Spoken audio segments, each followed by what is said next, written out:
After receiving his dual blade Zanpakuto, Ichigo was finally able to reveal his true Bankai, which we never get to see him fully use.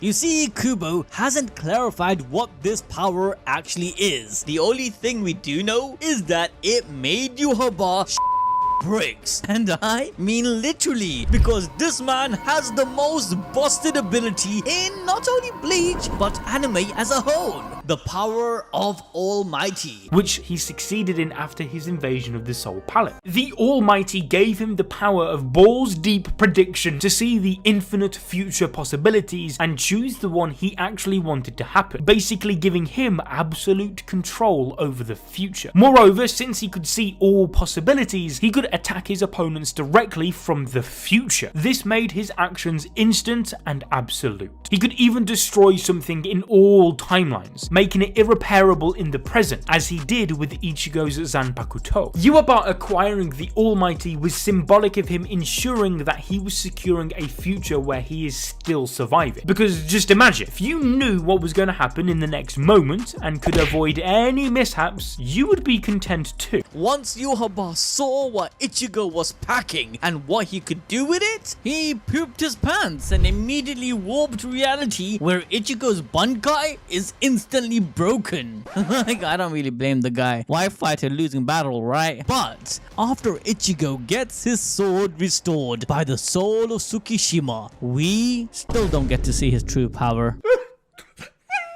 Yeah, rather, he heads back to Yhwach, this time alongside the second strongest character in the series. I'm talking about Renji, of course. Goku, are you holding your laugh?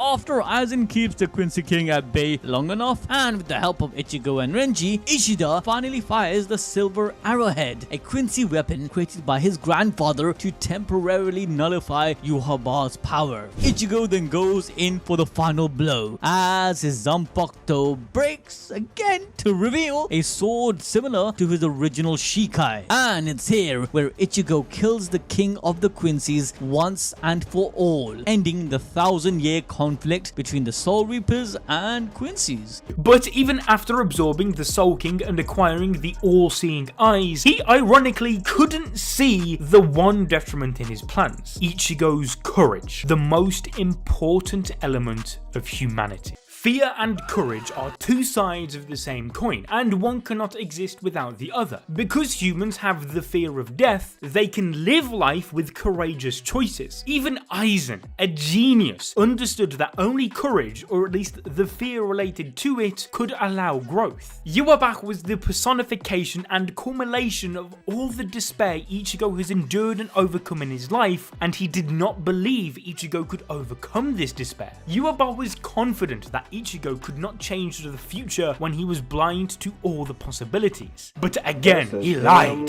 Ichigo proved him wrong. Even with his eyes closed, he believed and he dredged on until he changed the future, just by the force of his organic growth. And thus he wielded the Sword of Fate, altering the future that Yhwach couldn't see, or rather was blind to, as he denied the possibility of his death from his dream. He killed Yhwach in the most poetic way possible. This panel looks like Yhwach is at the center of an almighty eye, the very symbol of fate within the story, and Ichigo cut right through it whilst killing Yhwach, indicating he has defied fate itself. Now, whilst Yhwach's character is a dichotomy between hope and despair, his end was exactly what he had feared. In the novel Can't Fear Your Own World, we learn that after his defeat, Yhwach's body was cut into several pieces, removing his arms and legs by the Squad Zero members. Later, the main body was placed in the King's Seal, becoming the very thing Yhwach swore to destroy. The Son of God, the King of Wonderreich, the nemesis of Genryusai Yamamoto, the father of Quincy, Quincy's, and the biggest threat to ever walk the Bleach universe, had everything, and yet he turned into nothing. He became the linchpin holding together the very universe he loathed, lingering on the border of life and death that he despised the most. In the end, he never escaped his fear. That was it for Yhwach's end, full of despair, but you should also watch this video covering the insane story of his own father, the Soul King, who also had a tragic path in life.